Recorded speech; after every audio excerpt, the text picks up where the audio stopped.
Hello everyone, welcome back to the channel. আজকে একটি 10 লাইনের রচনা শেয়ার করছি।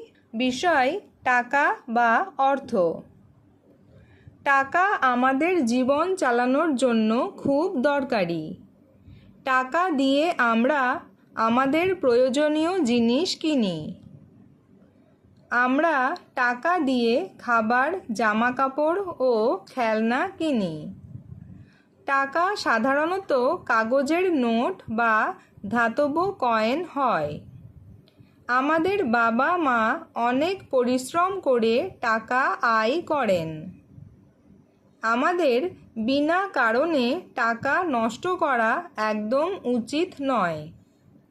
কিছু টাকা ভবিষ্যতের জন্য মাটির ব্যাংক বা ব্যাংকে জমানো ভালো।